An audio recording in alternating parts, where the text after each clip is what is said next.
before we get really into it. Yep. Did it show up recording for you guys? No. Yes.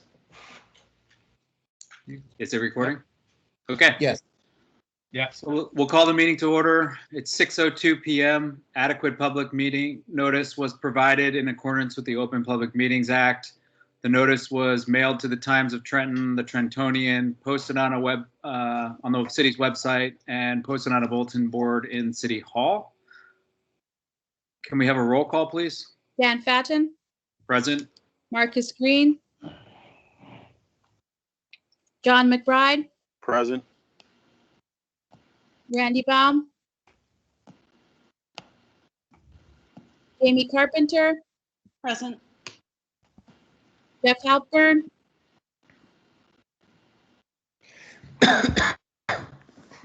Joe Harrison, Present. Patricia Nima Mohammed, Anthony Santora, Present. Charles Romanow, Present. Wanda Spagett.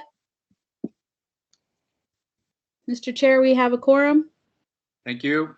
Mr. Chair, I see Randy Baum on the list, but I didn't hear him respond. Randy, are you present? I don't see him on the list, George. On my list, he's second from the end. Second from last. That's Ray Buki. Well, maybe on yours, his name is there. I see it. That he didn't answer. That's fine. We have a quorum. We can proceed. Great. So I don't believe we received minutes from the last meeting. Is that correct? Correct. Okay, so we have no minutes, but we will table that for the next meeting when we'll have those minutes. Certainly will. And so there's no resolution to memorialize. No, Mr. Chairman. Okay. So I think before we call the first item, Michael wanted to make 3 announcements. Yes, sir. Thank you so much. On behalf of the Division of Planning, I wanted to welcome everybody who's joining this community conversation on cannabis. We really are looking forward to having many opportunities for public engagement with a lot of our planning processes as we go forward. And planning board in this era of Zoom is actually proving to be a very effective method of doing so.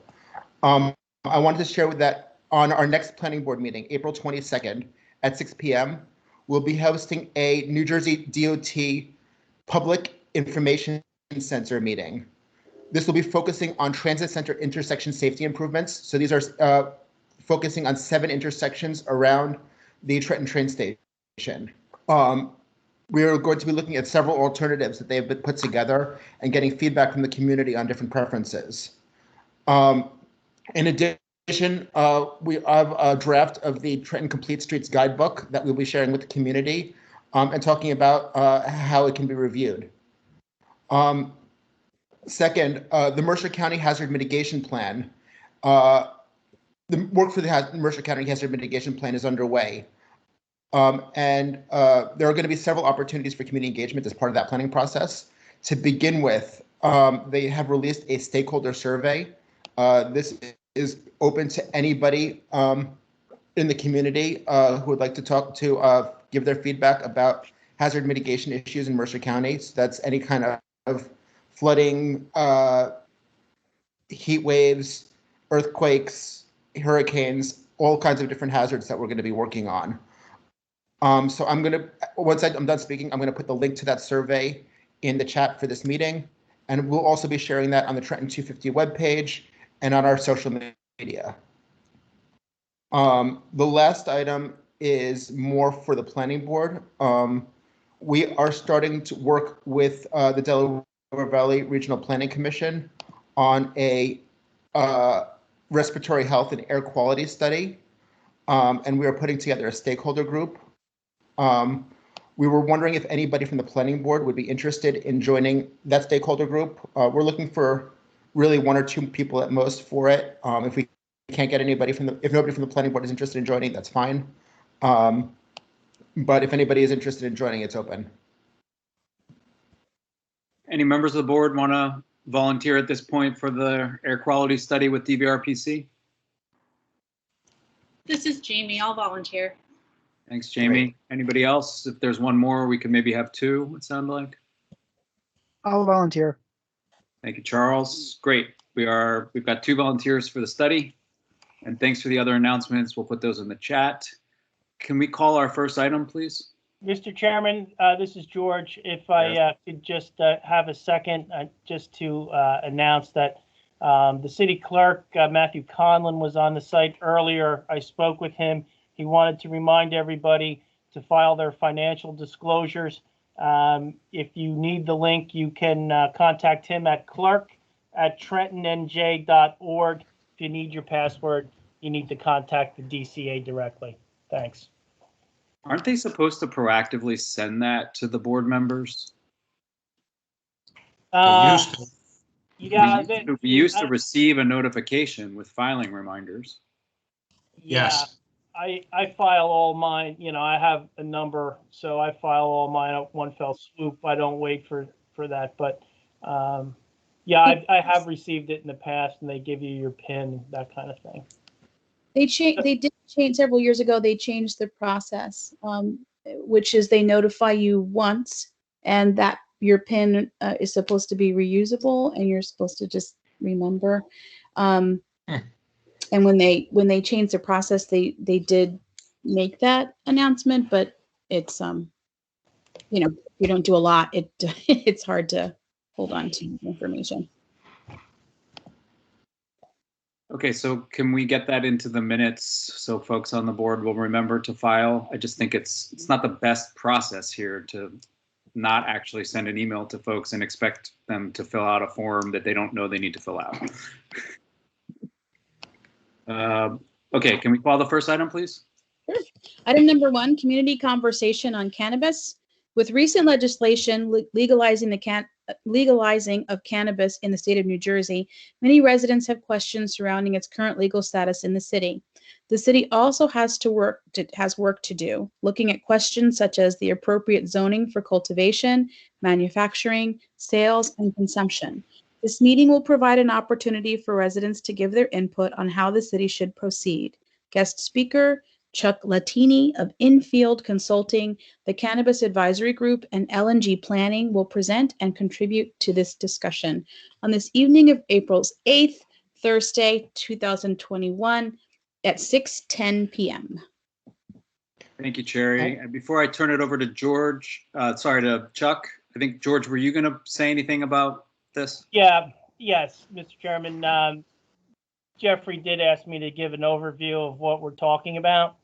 So basically, November 3rd, we had the election. At that time, the voters decided to amend the Constitution. So when we say that we have legislation legalizing marijuana, now known as cannabis, it's really an amendment to the Constitution, which I think speaks volumes as to the controversial nature of the topic.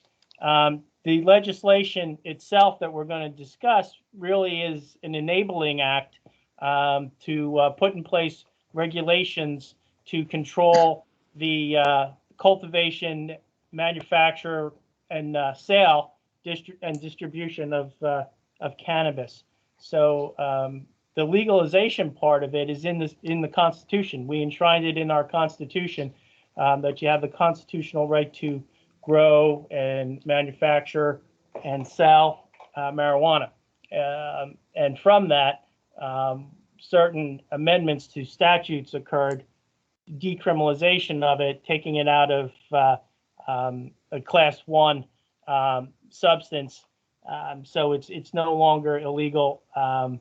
The sale and possession of paraphernalia, which was illegal, is no longer illegal.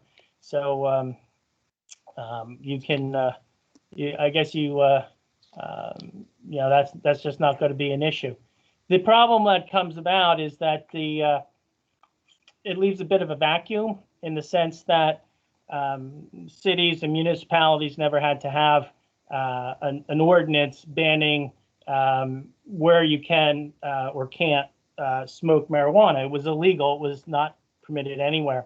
But I think a lot of municipalities at this point are left short on having ordinances in place that actually ban it in public and in other consideration of how to control the sale of marijuana, which is now called cannabis. So to stay in the times, the term is cannabis. It's not marijuana.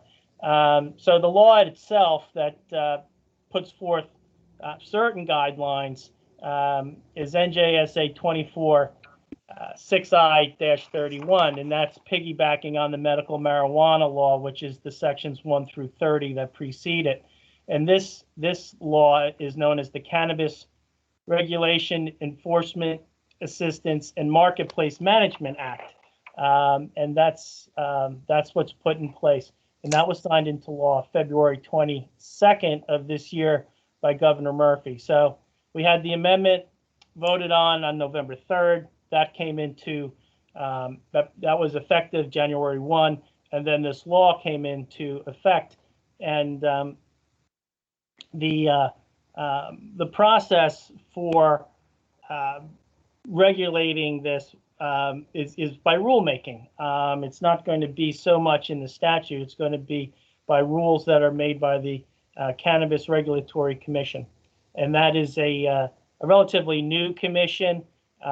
Members were just appointed, and they actually are going to have their first public hearing or public meeting on April 12th, which I believe is Monday. And that's at 2 p.m. And you can join that by going to their website and following the links to their meeting. So if you're interested after this meeting, you can participate in that. It is at 2 o'clock, which isn't so convenient for everybody, but that's when they decided to have it. The rulemaking process is a relatively long process. It requires draft rules to be made public. The public has the ability to comment on them. I don't know where the Cannabis Regulatory Commission is at this point with their regulations. They don't exist. They're preparing them, and it may be 6 months to a year till we see what's going on, and that's a guess. And I know that we have Chuck Lantini with us. He's more hands-on with the process, has been involved with it. I haven't been involved in the the bringing this to fruition. So I don't know the ins and outs of George, that. That's good, George. So we build this as a community conversation, and we want to get to the point of listening to what folks in the community want to hear. So we're going to have a quick presentation from Chuck, and then we're going to open it up for comments. So unless there's anything really important you want to say, I think that's probably good context. Yeah, there is one thing that's really important, and then I'll be done. The law says that any ordinance that's in effect now that prohibits the sale or distribution of marijuana is void, and that the cities and municipalities have to act within 180 days to prohibit any of the 6 classes in the statute, or they'll be permitted, and they'll be permitted for 5 years, and the city or municipality won't be able to do anything about it. So I just want to call that to the attention of the city. If it plans to ban any of these classes, the cultivation or manufacture or what have you, you have to act within 180 days, and that expires sometime in August. So that needs to get done, or it's going to be out of our hands. Yeah, and Dan, or it doesn't need to get done. But go ahead, Jeffrey. I was going to say, don't forget, we also extended an invitation to Leo Bridgewater and Jacques Howard, and I believe they're both on here. Yes, So we're gonna have them speak first after Chuck makes his presentation. That's okay. And Chuck, you're going to be brief, right? Brief as I can. Please take it away. All right. So can you all see the screen? No. Can you see my screen? Oh, No? yes. Yes. Yes. Okay. Yes. All right. So good evening. As introduced, I'm Chuck Latini. And the good news is for you, if I miss anything, I got Jacques Howard and Leo Bridgewater, two huge advocates and experts in the field, ready to clean up whatever I don't touch. But just a quick intro. I've been a practicing planner for over 25 years now, and in the cannabis space, I've been in the game since the beginning of 2018 when the first medical expansion took place. Important to note is that I've been familiar with the industry for quite some time, and trying not to, of course, to expose my my legacy market experience, but as someone who's questioned Western medicine for quite some time and long studied cannabis as a medicine for most of his adult life. To be honest with y'all, I've been a bit leery about the adult use market, especially as I've watched the legislative process unfold. But regardless of that, here we are. With lessons learned out west, and even here in the 11 communities that play host to 12 current operators in hand, I'm here to give you some insights as how municipalities could and should approach the topic. How Trenton approaches this hot topic is, of course, should be formed through fact and public discourse, as you've begun tonight. But as you familiarize yourself with the medicine, with the current law, and a lot of the opportunities you have before us, you'll be in tremendous hands as you develop some solid regulations that fit your community's interest. So, just real quick, the players are relatively simple to categorize. You obviously have the state and the newly formed Cannabis Regulatory Commission, which has till August to finalize rules and begin accepting applications in September. Your guess is as good as mine if all these deadlines are going to be met. We've been told a lot of deadlines in the past, but this is at least legislatively mandated.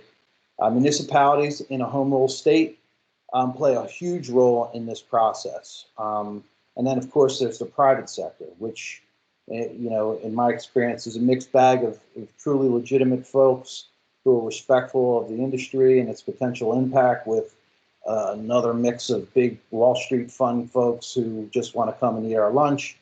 And in between, we see folks who are legitimately trying to gain a foothold on a new career path and even legitimize some of their legacy experience. And I think it's an opportunity and important to realize, especially as these micro licenses have come into the picture in the legislation. Figuring out who is going to be up to you all, and I'll explain this throughout. But it's not as hard as you think. We're not dealing with the boogeyman here. We just need to sort through and protect our interests while supporting our potential partners. So what has the legislature provided you, or should I say reinforced in you? Control. While I know there's many questions you have, what I do know is that there's not enough, it's not absolutely enough to view this as the legislature provided for those who have decided not to act before August. Because if you decide not to act, you are in, period. Cultivation, manufacturing, distribution are automatically industrial uses, and dispensary automatically becomes retail uses. So, we're supposed to be building an industry here, not opening up a can of worms. So whether you're in or out, the municipality has absolute control of its own destiny, and I say, without question, don't leave that to chance. So how Trenton will choose to use its control is hers, of course, but I will tell you with a reasonable degree of planning certainty as a practicing planner in the state, again for 25 years, being myself again and again. If you don't use it to your advantage, it's because you don't have the right people in the room advising you. So my first advice really is to ensure, staff and the board is brought up to speed on this and not just superficially. Tonight is the start, of course, in addition to any prior research you have performed thus far and the experts that you have in the community, and some of whom you're going to hear from in a little bit. And they're fantastic resources. Take advantage of it. There's a lot of opportunity in the details that will not only protect you, but will provide ancillary benefit in economic growth outside of purely the cannabis industry. So while there's also some good companies out there, to partner with, I think the opportunity is much bigger than just collecting a 2% tax on something the legislature says you can tax. So, again, it's an economic tool. While we have really no state plan, no strategy anywhere to be found, the path is really yours, unfortunately, to kind of figure out. And we can do it and do it together in a way that's responsible.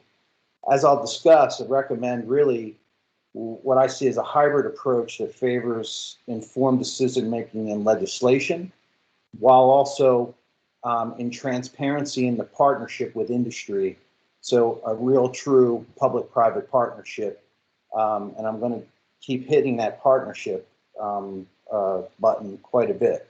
Most of these out-of-state operators don't know New Jersey, nor, as I've come to find, do many of their consultants know how land use works. And since we're wide open at this point, I think a system that favors forethought over a hands-off approach is really critical. So the power, especially the power to reverse the impact on the war on drugs, poverty, and urban places left to fend for themselves over time, like our beloved capital here, is right in our hands. And on this point, as it relates to the last line on this slide, this is not only an application requirement, it's your opportunity to leverage a mutually beneficial play for the city. So how do you do this? Well, in my mind, it's a multi-part process that is typical of the New Jersey land development process. There's a point of entry to every town, right? Don't overcomplicate the matter. You have your economic development folks, you have your planning departments, and all working towards facilitating investors through the process and getting things up and running. So planning and zoning regulations and an augmented and transparent review process that leads to construction documents post-award is really where I recommend going. Augmenting your current process is key. Make sure you get out of this what you need. And I really don't think there's really need to reinvent the wheel, but in order to remain in total control, I recommend developing application checklists and ensure folks that you get to meet people that were seeking to be licensed in the city. A process that not only allows you the ability to look people in their eyes, but be upfront about your expectations of them. We need transparency in both support as well as your ability to say, no, thank you. We're not giving out free lunches. So where do we start? Well, know the components of your city, right? And form your best strategies. Your economic development strategies and master plan will tell you a great deal about how and where you should zone cannabis-related uses. Whether you're 100% in across the board, just medical in some places, or a hybrid approach toward different uses, the good news is that all your work in the Trenton 250 master plan and the current ordinance revision that you've gone through is probably going to provide you a great deal of insight regarding all the development issues and opportunities in front of you. So use these initiatives to develop a strategy for how your new partners can help you implement them. What's important here is knowing what the industry's requirements actually are. So first, it's important to understand, in my mind, what they need, not just the wherewithal and their ability to operate a cannabis-related business and be successful, but as important are the requirements of the application itself, right? One, local endorsement through zoning is a must, right? The requirements you put on zoning are yours to make. And they, should we be permitting them carte blanche? Should we make them conditional uses? Do you develop a checklist of basic requirements that leads to a zoning permit issued for an application? And do you require a site plan once they're licensed? Some of these answers are likely, especially the last two, are likely yes, because it gives you the ability to really hit some good, strong new developments in the city. What you'll find is the ability to take their requirements and plug them into fulfilling your needs in the community as well. There is a must about economic and community development more than anything else in terms of city life. So this initiative has the ability to have much more ancillary economic benefit than if you viewed it in a vacuum. So 2, they must submit detailed operating plans. This is odor control, waste management, packaging, labeling, marketing, public safety and security, amongst other things. Know what they plan to do and how they plan to do it. 3, since these operators do not have an application without you, your process can involve things that other land use categories absolutely can't. We're talking local philanthropy, job training programs, dedicated volunteer hours. You know, those choices are going to be yours to kind of muddle through. I would design a process that works towards partnerships that leverage resources and absolutely does not allow any one-way streets. Right? So in their application, they're also required to develop a community impact, social responsibility, and research statements, which may include, but shall not be limited to, a community impact plan summarizing how the applicant intends to have a positive impact on the community, and which shall include economic impact plan and a description of outreach activities. A workforce development and job creation plan, which may include an optional diversity plan.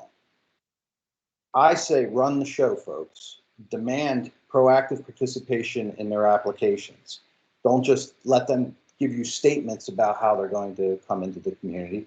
Work with them hand in glove and develop these programs so that we ensure that our folks have a legitimate shot of being part of the process along the way. So one of the other requirements is that they show New Jersey participation in the application. I say, you know, work with them to identify local people that should be included in the application itself. Don't be shy. I think that's a huge opportunity to be strategic and really kind of foster this public-private partnership. So planning economic and community development is really what will be of most benefit to the mayor and city council as they develop the regulations and pass the ordinances. The process should also involve public safety, health, and even fire, since manufacturing of distillates and everything else that comes along with that, the extraction process, involves combustibles like CO2 and butane extraction methods, et cetera. So in its most basic form, though, we're talking about just another use. A lot of special considerations and opportunities. Again, your legislature gave you, or rather I should say home rule actually gave you the power to control your own destinies through the municipal land use law and the local redevelopment and housing law.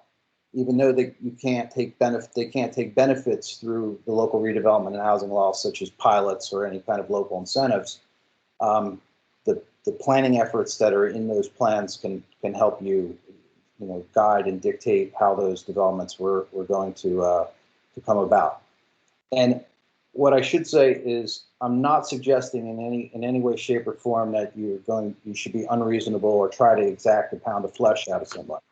But you will know right up front when you start talking to folks whether or not you have a solid, reputable operator in front of you, or by what they say and how they wish to be part of the community right up front. And this is people, multi-state operators and locals, because even people with without huge experience can get themselves to a point where they could be credible operators. So I would not rule out anybody. Just make sure that they have their ducks in a row and their business plans tight, and they're able to be positive contributors to your town. So some specifics on the zoning side. I say, you split hairs. Medical is not adult use. You can treat them differently. One is a pharmacy, the other is a bar. You don't limit where you put your pharmacies, but you do limit where you put bars, right? So having access to medicine is important. So you might treat buffer requirements differently if it's a pharmacy versus something else. And that leads to the proximity to schools issue, right? It's an important one as a lot of people opine from all sides of this issue, and largely the state has remained silent recently on it and allowing the locals to control this. So, think about, how the different use categories can kind of get broken down. You might want to say you're not going to have an adult use within 1,000 feet of a school, but in my mind, especially with all the great industrial resources that you have throughout the city, that if somebody came to an industrial or manufacturing facility and brought with them all the controls on odor mitigation and being discreet and no public access and being secure, that if that particular building that's been vacant for some time is 900 feet, 800 feet from a school, should you exclude that use? That now it's not for me. I say no, but that's not my decision. That's yours. These are some points that you should be thinking about as you're looking at it from an economic revitalization standpoint. So another consideration that I've been working with and through in some towns is developing proximity rules to one another. And this came about as you look out west. There's some places there's a stretch of highway leading out of Denver called the Green Mile. I mean, this is a place where there's 5 dispensaries within 3 properties, all 2 of which are strip malls. So you have 5 dispensaries and 2 strip malls and 1 standalone that's exactly next door to them. While that might be appropriate there because it's really only one stretch of highway that has anything, there's no housing or nothing. It doesn't exactly bode well for a place maybe in the city where you don't want to develop a red light district, or maybe you do. Who knows? But I would look at those kind of controls and to ensure that you have proper distribution and you ensure that, while also ensuring that people throughout the city have legitimate access to it. We also want to keep in mind when you're looking at your regulations, there's a crazy provision within the legislation that does not allow dispensaries to be on the same premise nor same property as a retail food establishment. Now, they didn't exactly define that, but in my mind, you have a shopping center with a supermarket in it, and you're basically out from putting a dispensary there. I'd really like to see what the CRC is going to come about with that, but they said it in a couple different ways that kind of it's really odd, the wording. Odor mitigation, particularly in regard to downwind impacts rather, and residential. Know your environmental planning. The wind blows in the north from the northwest in the winter and southwest in the summer, but these folks have access to some really good technology these days with the scrubbers and carbon filtration systems. You can't smell this stuff in some of these places, and you can go just right across the river to a couple of grow houses and walk around, and you won't smell anything. We've been to a number of them, and I would also say, use the municipal land use law, require site plan. So you can deal with lighting, landscaping, architectural, circulation, sidewalk improvements, stuff like that. Make sure that all those design details get in. And while you might not want to drag them all through the planning board, you definitely want to develop that as part of your checklist that as long as they're hitting those boxes, maybe you give the planning department some administrative review potential, not to bog down the system or anything. And lastly, I would say our people. We really need to think about how our people gain opportunities first. The rest of the state could really care less about us, so we really need to think about job training, mentorship programs, and micro businesses. There may be some areas that you want to capitalize on because of their potential. I know Leo and I talked about a few areas the other day. Special districts where maybe if you allow a license, you require, on-site training or mentorship facilities included in the program and the like. I can think of 3 or 4 places that would be absolutely great for that. especially when you're considering some of the mass transit options that are out there in the city. So there's really an opportunity to really think about how we not only provide access to the market, but how we ensure people have the tools to succeed in it. I want to teach people how to fish. I don't want to just hand them a fishing pole, right? So getting back to the micro businesses, these are 100% owned and operated by not just New Jersey residents, but Trentonians. They're small operations, limited in size by statute. You should consider them carefully, but most importantly, set them up for success. Similar to what we just talked about with training and mentoring. These businesses, I believe, if done right, will lead to significant shifts in wealth, and they'll be for our folks. And there's some ideas out there about how to do it. You're probably going to likely see proposals coming in from a lot of different angles. So I would be open to being creative in that regard, but it's yours to consider. Again, I would say in partnership.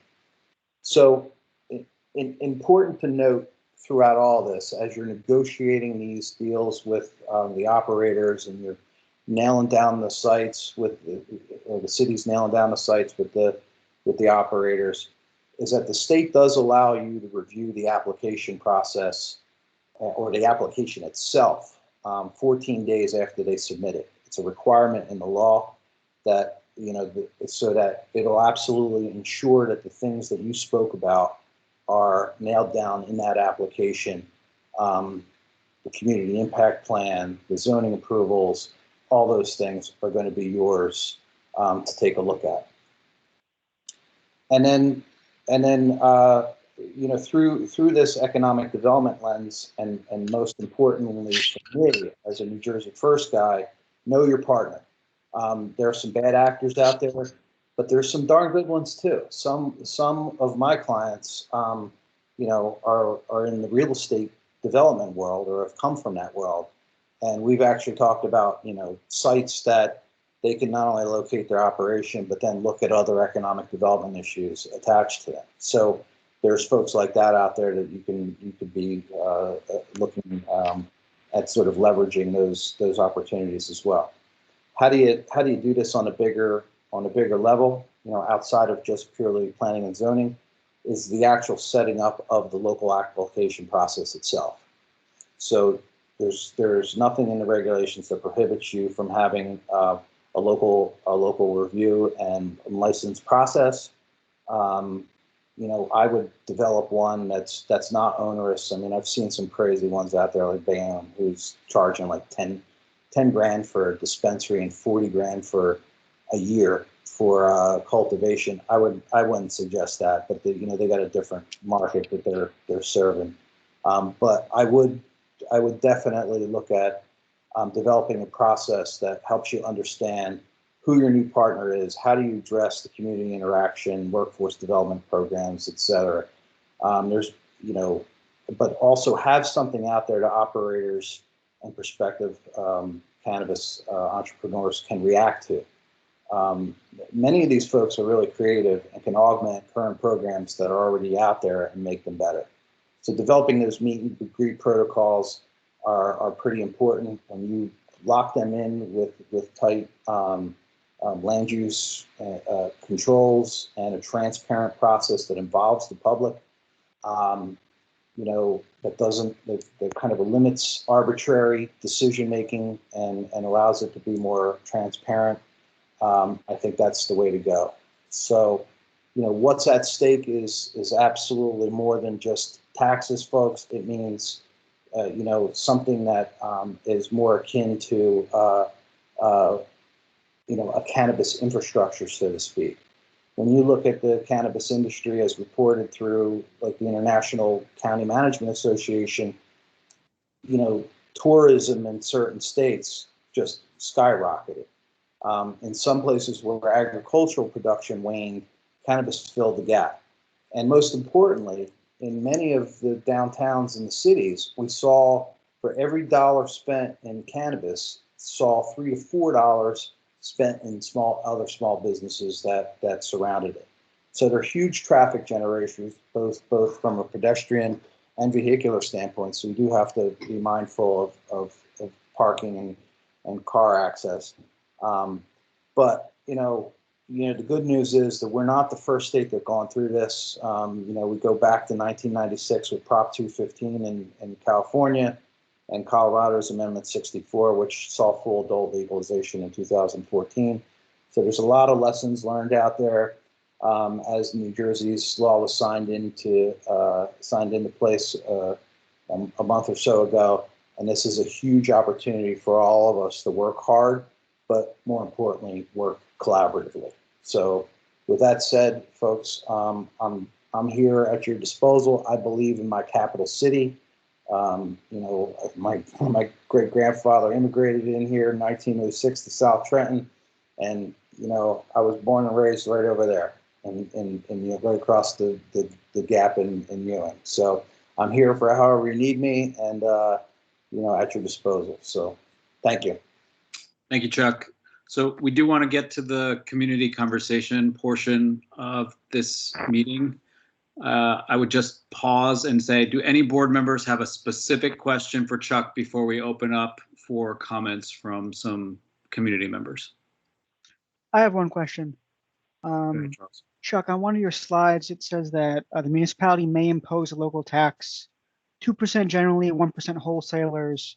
Does that mean that if municipality decides to impose a tax, that is the only rate we can impose, or is that just a suggestion? Yeah, the legislation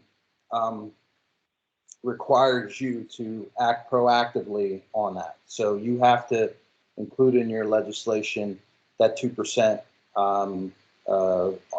fee, and then the 1% on the wholesale. The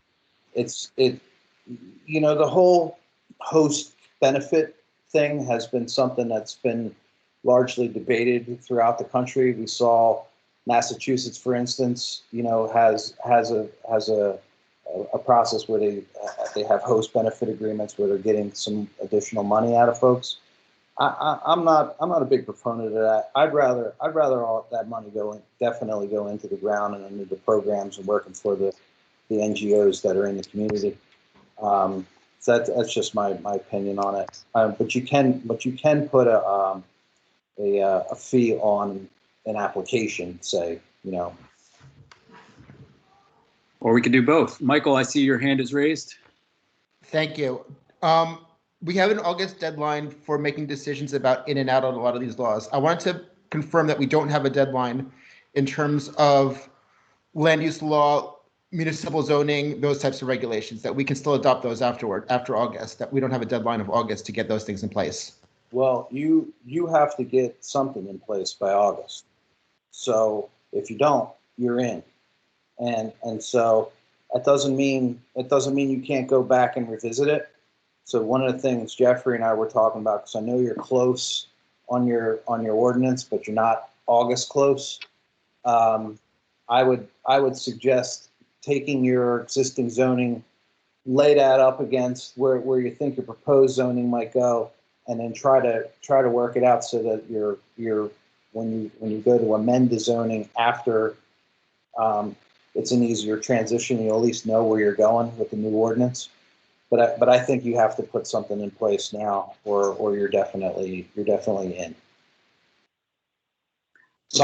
Sometimes we're putting bans out right away because they're like, oh, it's not enough time for us to do anything. The sky is falling, and they're going, we're going to close the door, and then we'll figure out how to do it, after August. I mean, that's an option in some regard, but not one that I don't think, since you already have a medical ordinance in place, I don't think it's a huge lift to be able to get something sensible in place. You can always tinker with it afterwards. You can err on the side of a little bit more conservative up front and loosen it up after the fact. I mean, there's a lot of things. Jeffrey, you had a question? Your hand is raised. Yes.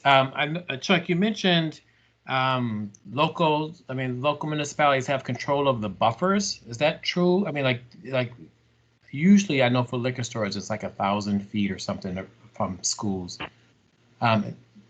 is that, do we have control over those buffers? Also, you also mentioned 14 days for application reviews versus the 45 days. Can you explain that a little bit? 14 days. I don't. 14 days after the submission of the licensing, the town or the municipality. Oh, the licensing. Okay. All right. Thank you. That Yeah, clears it for when me. they submit for the license, the state turns around and hands you their application and says, here, take a look, verify what they're saying. Are you cool with it, basically? And then you give them a thumbs up or down. And your other question on, what was it again? Sorry. The buffers. Oh, the buffers. Yeah. So initially, they had came out with the 1,000 feet, and what that did. I was working with the ACLU a little bit on some of the mapping, because being a land use planner, we have access to all kinds of mapping, and you start laying all those that buffer requirement on a lot of our urban areas, it basically just eliminated any opportunity. So they took an approach that when they revised the legislation, they took the buffer requirement out and went dead silent on it. And what I have been hearing out of some of the folks at the Department of Health who are now going to be on the Cannabis Regulatory Commission is that largely they're going to leave that up to the community to decide. Now, obviously, I think you don't want to put a bar or a dispensary right next door to a school. I don't think, but that's not my decision. That's yours to make. But yeah, that it is going to be yours to make. Yeah. Thank you. So look, Jeff, we've got about 40 people on the line, and I want to get to the community conversation. And so here's what I'm proposing. I think we're going to offer folks an opportunity to speak and ask questions. And Chuck, I hope you can stay in case we need to call on you for comments or answers. I think we're going to go through the list one time with asking each person to limit their remarks to 5 minutes. Then we'll come back through if people have additional comments or questions, and we'll do 2 minutes on the second round, because we've got 40 people on the line and I already see a bunch of hands. We also have the good fortune to have some really smart national thought leaders who are based in Trenton, who are here today, thanks to the invitation of the planning staff. So we're going to start with Leo Bridgewater, then we're going to hear from Jacques Howard, and then I'm going to go down this list. I see Wes Bridges, Algernon Ward, George Ward, Bill, and Councilman Rodriguez already in the queue. So Leo Bridgewater, if you're there, if you wouldn't mind beginning the community conversation here, 5 minutes or so. Sure, absolutely. Thank you. Time warnings if we go over. Thank you very much. Good evening, everyone. My name is Leo Bridgewater. I am the National Director of Veterans Outreach with Minorities for Medical Marijuana. I am also on the subcommittee for Minority Inclusion and Equity with the National Hemp Association. And I, a month ago, was just appointed to the board of for the Friends of Hemp organization. Now, I'll be honest with you, this is a bit personal for me because I was born at Helene Fould Hospital. My grandfather is Leo Bridgewater from Fraser Homes, and my mother, Rosalind Jones. My grandfather is Booker Jones Sr., and my great-grandfather was the first African-American justice of the peace in the city of Trenton. And so, forgive me, Dan, if you may, but I'm not just based out of Trenton, New Jersey. I'm from Trenton, New Jersey. And I say Trenton, not Trenton, okay? And so I just want to let you know that according to Yahoo Finance, I'm also ranked as a number 6 most influential black man in cannabis right now. Tell that to my wife. That's a different story. Now, I got what I will say on that one. That's funny. If you a husband, you know what I'm talking about. You know, I might be the head, but she the neck. You notice I'm in the garage with all them credentials. Don't mean nothing here in House Bridgewater. But at the end of the day, I'm also one of the. I was also on one of the winning licenses of the full vertical model licenses with MPX and Ianthus down in Atlantic City. Our cultivation site is in Galloway, and our dispensary will be in Atlantic City. And I've done, and I will tell you, over the years, all you have to do is go on YouTube and Google Leo Bridgewater. If you want to know what talking about cannabis looks like in Trenton, New Jersey, just YouTube Cannagather, New Jersey, and you'll see what we did in Trenton, New Jersey on a Tuesday night. If you want to know, if you want to know what it looks like to have community engagement, again, YouTube Leo Bridgewater, you will see the community event I had where we were educating the community with Roz McCarthy, Gia Marone. I've had Wanda James here. I've had Al Harrington here. And I will tell you from it, and I also sit on the board of the CWCB Expo, which is the second largest cannabis and hemp trade show in the country. We have shows in Los Angeles, New York, and Boston. And I like to extend an invitation to the entire planning board to attend the next CWCB Expo in person on November 4th to the 6th at the Jacob Javits Center. I will personally walk you through every single one of those roles so that you can see what this industry looks like in physical carnet.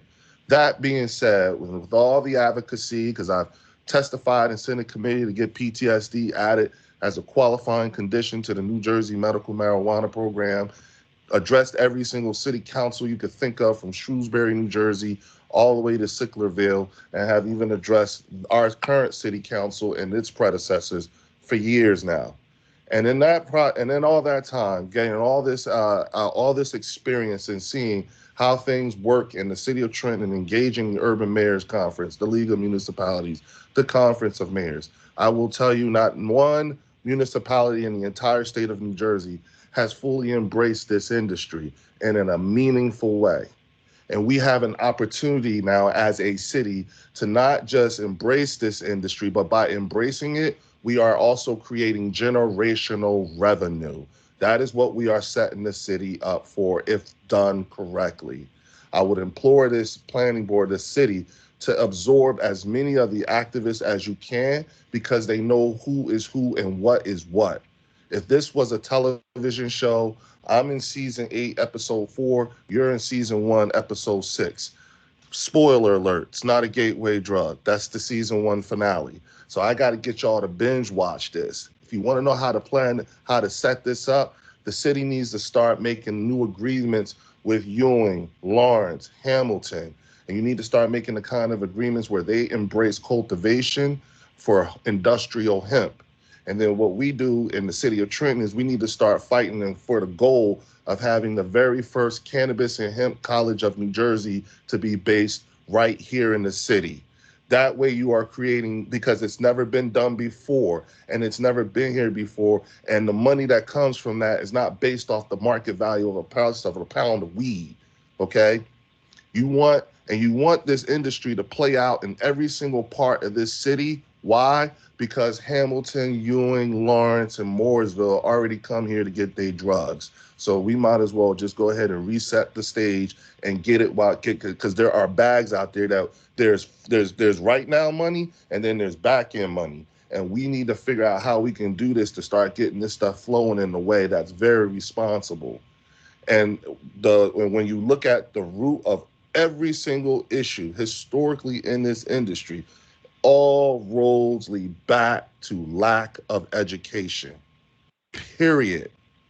And there is a new type of leadership that has to be identified, particularly when it comes to the cannabis and hemp industry, that has to be time appropriate.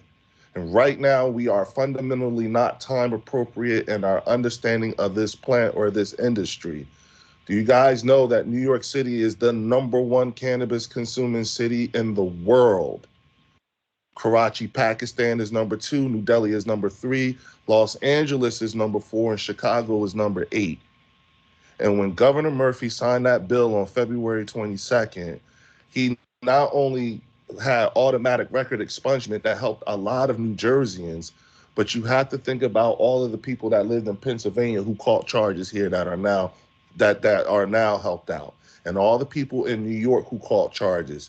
And you have to be aware of what your relationship with the #1 cannabis consuming city in the world and the #4 media market in the country is, and how that all plays out, because you are literally 30 something miles from Philly and 60 something miles from New York. So this right here, we have to become time appropriate, because we are not just talking about facilitating a cultural shift in how we view this plant. We are talking about facilitating a massive, massive transfer of wealth. Logistically, it almost cannot be quantified. And just so we're clear, cannabis plant touching that in Colorado made $1 billion.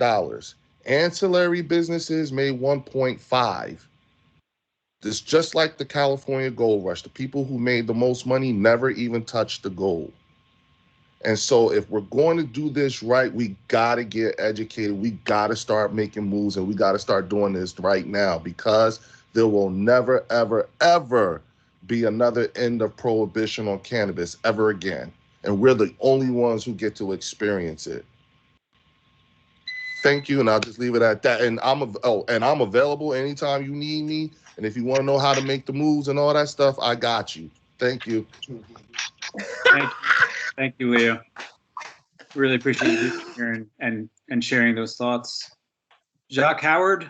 Yes, thank you so much, Dan. I appreciate it. Many of you on the call, I do know you, so I'm not going to get into too much about, how do I say, introducing myself. But I'm a micromedia guy. I've been doing media in the city of Trenton for over a decade, highlighting and focusing on people who are doing positive things from an unbiased perspective, and sharing that information to hopefully build a better community for everyone. I won't get into the legacy usage of the cannabis plant, but I am a medical marijuana patient, and I am an advocate for this product and for this plant. I am also known as the voice of Black cannabis, and I'm glad to say that Leo Bridgewater, as well as Phil DeMay, Phil Charles, and others are part of the Black cannabis family based out of Trenton, New Jersey, but with international ties. The focus of what we're doing with Black cannabis is it's a progressive movement. We are looking for equitable development. We are looking to make sure that we address communities of color that have been the most affected by the war on drugs, and to do that in a fair, equitable way that builds civic engagement. We also recognize that as a media outlet, we can provide information and opportunities to folks who don't know what's happening on the legal scene, as well as what's happening on the not legal scene.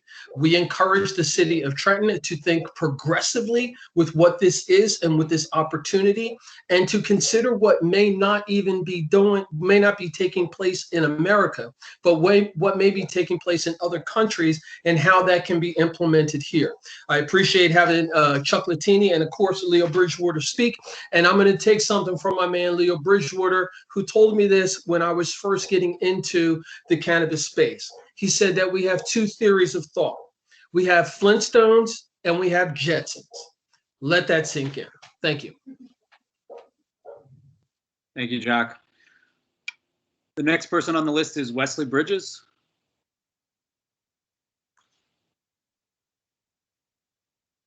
Mr. Bridges, I think you're I got muted. you. I'm on mute. My one question was answered, and it was kind of a answer that I knew the answer to, but I wanted the folks to hear in terms of, the city's ordinances and city's laws.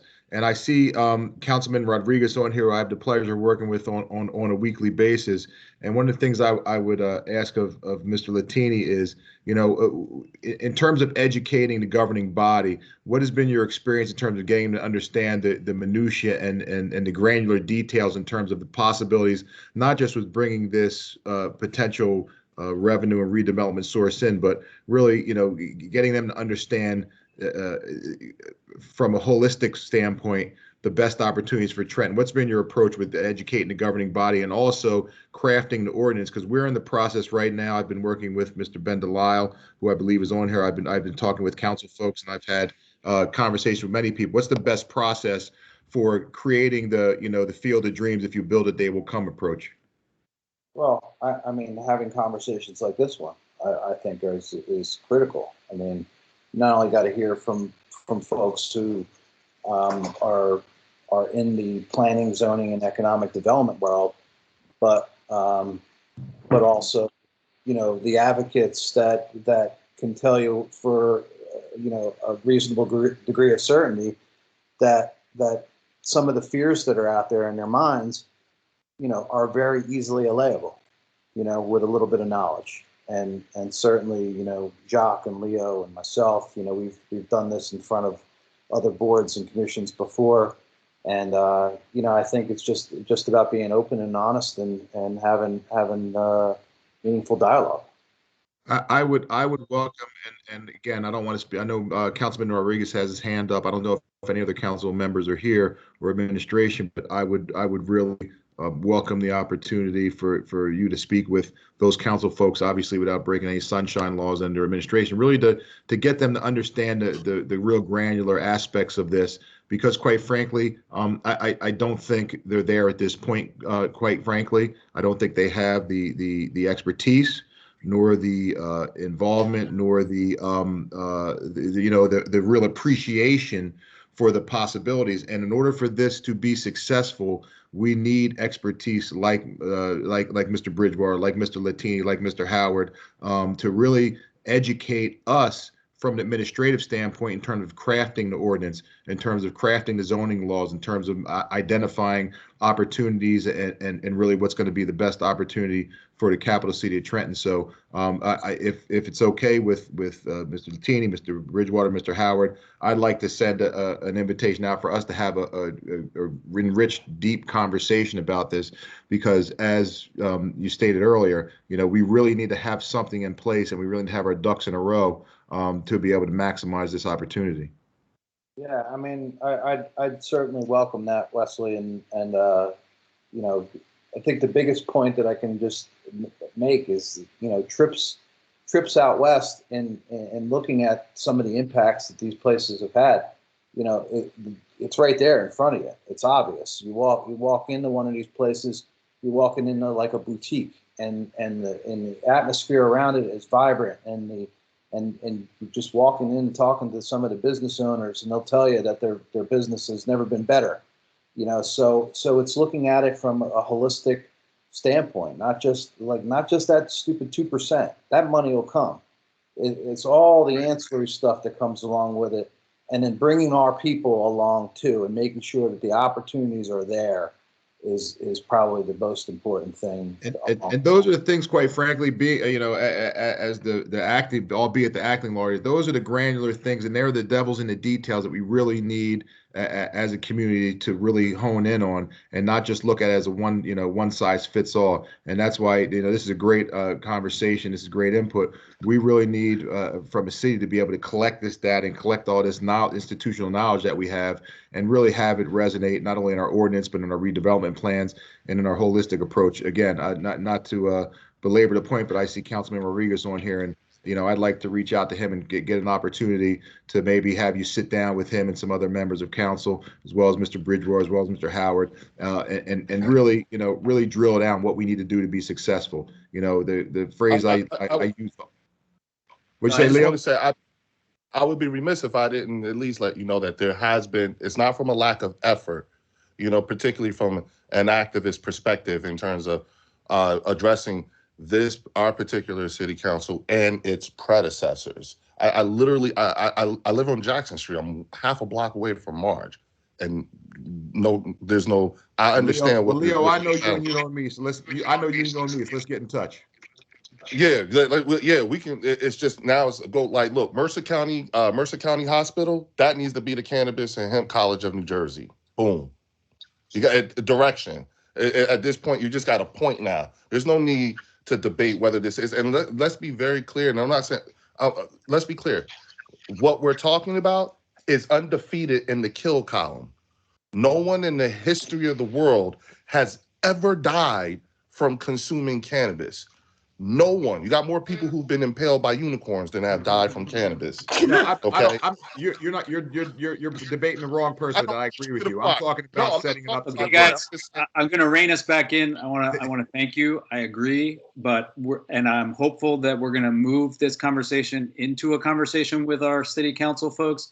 But right now, we're just here to get comments from the community, have a dialogue, hear from folks in terms of what they want to see, what the concerns are, and we're going to keep going down the list. I see Algernon Ward is next. Dan, I want to step in. Councilman Rodriguez has to go in 15 minutes. So figures. I know the committee is probably going to want to hear from him. So I wanted to just interject to make sure that he had a chance to speak. Well, yeah, I'll wait for Councilman Rodriguez. Okay. Thank you, Algernon. Councilman Rodriguez, we're skipping Al. down the line to go to you.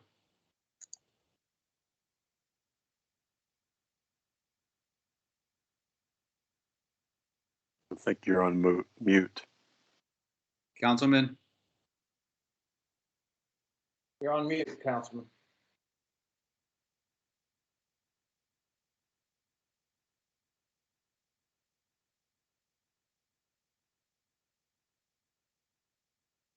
There's a little mic button on there you can push.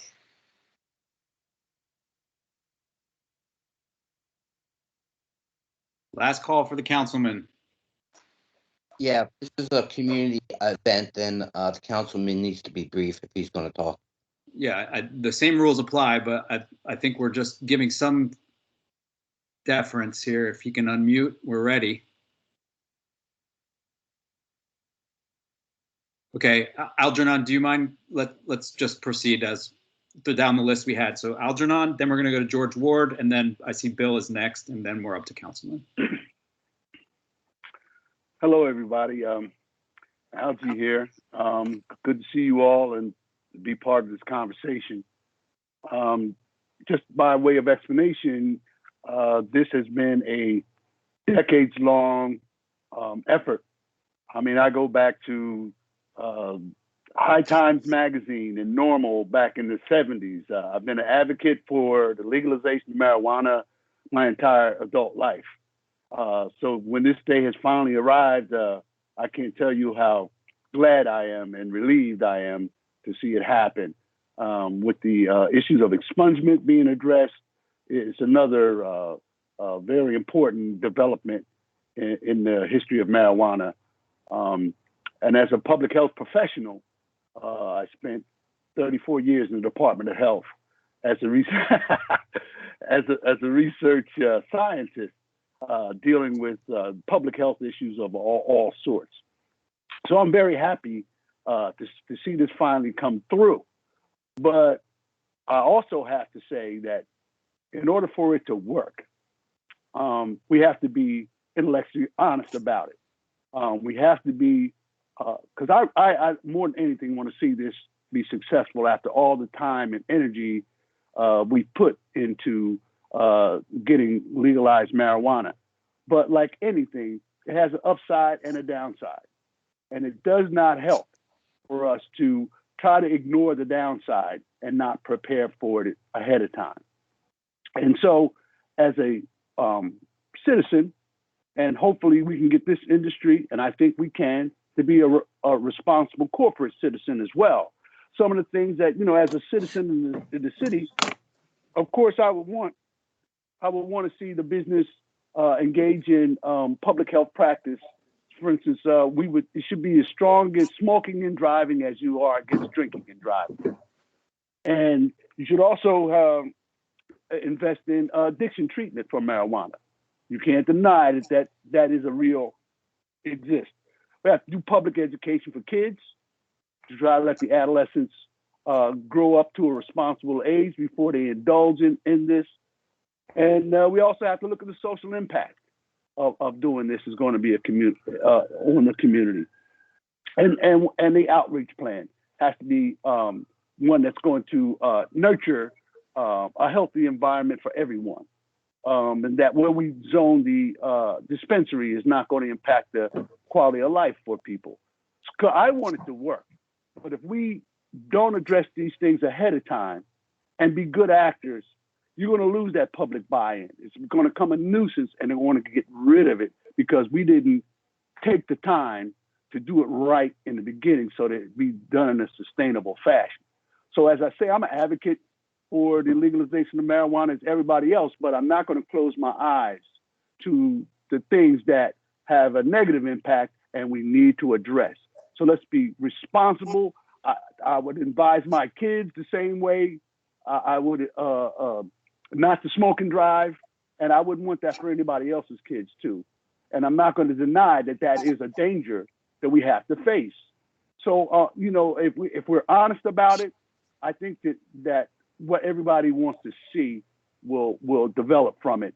And these are all things not to knock the legalization and the use in the city of Trenton of marijuana, of cannabis, but let's do it in a responsible fashion so that it has a positive effect on everyone overall. Agreed. Thank you, Algie. Councilman Rodriguez, were you able to unmute yourself? He's got it. I hope now, because I couldn't unmute myself. You have me muted. Everybody, I think everybody's muted until they unmute. I like Go to ahead. know who Mr. Latini. No, I couldn't unmute myself. Yeah. Couldn't. Okay. I was trying to. Mr. Latini, who he represents? Because I was late. I was trying to get the link. I didn't get the link either. Yeah, so Councilman, I'm a land use planner based right out of Ewing, right next door to you. I've been doing cannabis now for the last 3+ years. You know, Okay, I got it. in the market. There's an ordinance that have to go through in front of us, and I heard it have to be in by August, and I have not heard anything about that ordinance. Nobody has given us a presentation in council. The last time we got a presentation, Mr. Bridgewater was there. Leo Bridgewater, he was there. That was about 1.5 years ago. Yeah. On this marijuana issue. You know, I'm all for this, but we need to have the ordinance and the background information as soon as possible, because, you know, I'm not going to vote for something that I don't know about. So that have to be done very quick. Also, there's the issue that Mr. Bridgewater brought up, hemp. Hemp right now has been thrown away, garbage. When we have so many uses, in Trenton, we have so many abandoned buildings that could be used to manufacture anything with hemp. I know that we are not going to get the dispensary in Trenton. No, you ain't got one, so we are not going to get one. We are not going to get the farming in Trenton. No, we are not going to get that. We are not. I know that because the state will not allow. We are not going to be Trenton a license. I don't know about that. But we could. But we could. Councilman, I wouldn't go that a far. lot of hemp manufacturing with hemp. Yes, we could have that in Trenton, and this is the time to start it, because if we wait for later, you know, I don't know. I discussed this with economic development. I don't know if they listen to me, but hemp is what's gonna save Trenton in this marijuana thing. The rest is going to be for the outside cities, not for Trenton. And excuse me, sir, but it's not going to be in Trenton. So thank you for listening to me. Thank you for your comments. Just as a reminder for everyone, we're going to let each person speak uninterrupted. We're not all going to agree with everything that everybody says, and that's fine. We are not necessarily making a decision tonight. We're just listening at this point. So let's just let people say what they want to say during their 5 minutes. And then if you want, comments have to make sense. That doesn't make sense. Well, I mean, I personally agree with you, Mr. Bridges, but I think we're going to give each person their time to speak. And then when we go back through and you want to rebut, we'll give another round of opportunity to speak, just so that we can hear each other. And I'm in agreement, but let's try to have some order to the meeting. So the next person on the list is George Ward.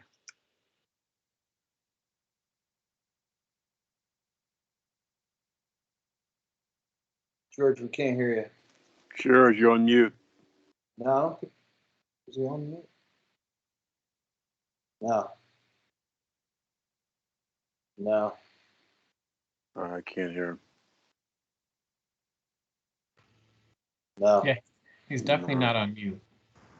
When you're calling in from a phone, there's a different process to unmute you than when you are online. So that's his problem. He's calling in from a phone versus being on the Zoom call.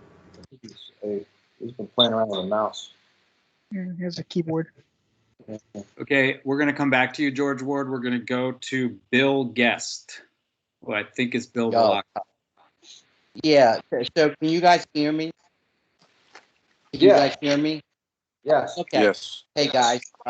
So I see some familiar faces. I'm a Trenton resident, and I think some folks know me. Chuck, I haven't seen you for quite a while.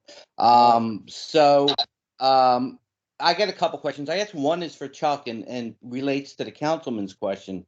So if the city by default allows cannabis if they don't react by August, what do they really need to do by August if they plan on being cannabis friendly? What's the minimum requirement? I don't want the city to be in a position to rush something through when they need to do more planning. What do they need to do minimally by August if they decide to be cannabis friendly, which I hope they are deciding to do that? What's required? Well, if they don't do anything, they're automatically in for 5 years. By not doing anything, It's some bad background. I guess I just need to clear that up. If they don't do anything by August, they're automatically in, and they can do a thoughtful planning process by not doing anything by August. Yeah, Is that but right? if they don't do anything by August, then they're automatically in, then they're automatically in for 5 years, and that would be bad because that basically. Why is that bad? Because it opens up the floodgates and you miss all the opportunities to really have meaningful dialogue with all the potential operators. So, I think at a minimum you craft something. You put something down. It might not be perfect, but you got to get something on paper which directs it. And the good news is there's lots of examples out there where you can draw from dozens of cities out west who have checklists that you can use and ordinances we can draw from. And certainly we have ordinances that we've done. So what is it? So if they don't get anything by August, then they lose opportunities of dialogue. So you're saying August, you're going to put something in that says the city of Trenton is open to the cannabis market. Yeah. Period. No, you need to do more than that for August. No, if you don't do anything, you are absolutely open. You have dispensaries going up in any retail location, and you have cultivation, manufacturing, distribution in any industrial location. Period. Okay. No control beyond that. That's fine. So my last question is not a question, it's a comment.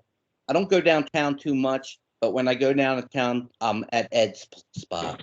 And Ed's spot is a great model as a planner. We like mixed use models, and I don't know if the state's going to allow a mixed use model like what Ed runs, where cannabis goes hand in hand with good music. It goes hand in hand with good food. It goes hand in hand as an entertainment center that multiplies to something else. I was on the mayor's I was on the mayor's transition team, and when this came about, I emailed the mayor. I said, cannabis is an opportunity to create our 6th Street for cannabis, like Austin has their strict 6th Street for bars. So I think like someone like Ed would welcome other places close by to him because it creates sort of a critical mass of activity, and people who smoke pot. Cannabis likes to go and listen to music, like to eat. So I don't know if the state at this point, that legislation allows that type of model, which I would hope. It doesn't allow for Ed's model for sure. That's right. Because it doesn't allow yeah, for food I parks. see that's a real problem. So that's all. I will continue to support that. I'm a medical patient, but I love to go down to a place like Ed's, listen to music, eat some food, and maybe smoke a little. But the model's a great model, and that's where we need to do. Okay. Thank you for your comments, Bill. If folks are not speaking, if they can go on mute, we've got some background noise. And I think Mr. George Ward, are you able to speak yet? You were next. I see your mouth moving. Still can't hear you. Sorry. Try. Are you there? Not working. Hey, Dan, just so you know, I had a hard stop at 7:30. I have another meeting, so just to let you know. We're going to keep going down the list. We'll come back again and try you again, George. Darren Freedom Green, you're next. Good evening. Can you hear me? Yes. Thank you for allowing me to speak. I guess the first barrier is we have to in Trenton get out of our own way. No disrespect, but you just had a sitting councilman adamantly say he did not know enough about the topic to vote on it. But then he gave 2 to 3 points that were incorrect. So again, if we're going to do this right, we have to begin to, one, acknowledge what we don't know, and then allow those who do know to educate us. Mr. Bridges made some profound points, and I think people do need to be educated. But I think people need to admit and acknowledge first that they don't know, and allow those who are educated in this field to be able to teach and to lead. Ego keeps us running on a treadmill, and that's part of why Trenton can't move forward. Second point is, you're not going to find a sharper mind or experienced individual than Leo Bridgewater. I've been to 2 to 3 different states. He hasn't been in the field with me. He's been on the panels, and I think it's part of a biblical thing where the prophet isn't respected in his own hometown. So I don't know why people aren't allowing him to lead this movement. There's nobody more educated. He's been a part of the original crew that was working on this legislation. And again, if you have people who are from here, who know the language, who clearly are immersed in this city, who love this city, even the thought process he put in place about the hospital, who's talking and thinking in that way? Come on, man. We've got to allow the emergence of new leaders to take the forefront, because those who have been leading are in the way. And their archaic thinking is a part of why we stay dysfunctional and moving in a reverse direction. Let the people who know what they're doing, who are a part of this city, who understand the people, the plight, the pain, the policies, be a part of it. I don't know anyone finer, sharper than my brother Leo Bridgewater. He's on point. My third piece would be, again, the mayor gets beat up for a lot of stuff, but he was one of the original catalysts of this movement. So if we're talking about educating and empowering people, for those who are close to the mayor, you need to let him to use his bully pulpit to educate, to allow people to become empowered about what this topic is. Because I'm going to tell you what's going to happen. If we don't jump on it and handle our business the correct way, we're going to miss out on another phenomenal opportunity, and we'll get bits and pieces of it. But as a capital city, we should be the centerpiece of how this thing moves and goes. And you have enough cities out there that are already doing it, but we don't have to learn from. We just have to sit around and acknowledge what's going on and follow best practices. I guess my next point would be, we've had enough, and I think Chuck made some excellent points about job training. We need that. There's been a historical failure here every time big initiatives have come. Talk about the hotel, the arena, the 2 courthouses, the ballpark. I can keep going. Major million-dollar movements which came through Trenton but did not invest in Trenton and Trentonians. Here's another opportunity where if we don't handle our business, we're going to miss out on it. And I won't leave out the $160 million new high school, but you can't name one local contractor who benefited from that. So again, these opportunities come, and I think we need to maximize ourselves, educate and put ourselves in position so that we can win, not just some of us, but the collective whole of us. And I just like to see us also handle the business of the legislation in terms of decriminalization. I'm the outreach manager for Trenton Housing Authority.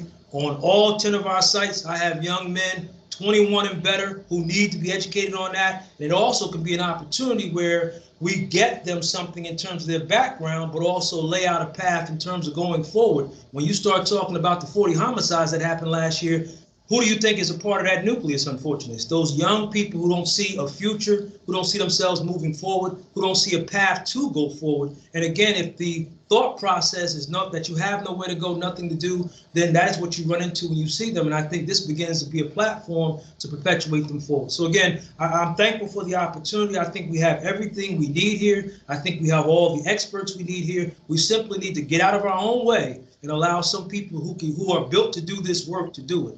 Again, I'll say it is absolutely essential that the mayor take the forefront of this and use his bully pulpit to educate and empower the people of the city and really the tri-state area on how great Trenton can be when leadership is there. Again, it's no question, people already know I'm going to be running for mayor, but I do not want our mayor to ever fail, because if he fails, our city fails, and I want him to win. Thank you for allowing me to speak. Thanks, brother. Thank you, Darren. I see Councilman Harrison has his hand raised. He's a member of the board, so we're going to just ask, is it a question or a comment, Councilman? No, it's just a response to everybody, how everybody's speaking. Okay, we have 3 people in line. Go ahead. Okay, yeah, I just like to say, I want the city council to be a partnership. You're right, I do not know about cannabis. I want to learn. And at the end of the day, we have people that are on this call right now, Leo Bridgewater, Jock Howard, what was your name again, Mr. Latine? Yeah, we have a lot of talented people that are on here. They're going to promote this city, move this city forward. We should take that leadership and do the right thing, benefit this city. Like Darren Freedom Green said, we have to address these things. At the end of the day, it's what the community wants is to move forward. So whatever we can do to benefit this city, I'm all for it. So your leadership can help us with Mr. Bridges, the administration. Let's get this done. Like you said, at the end of the day, it's all about moving this city forward, and that's all I'm concerned about. Thank you very much. Thank you, Councilman. I see next in line is, well, first of all, George Ward, are you able to unmute?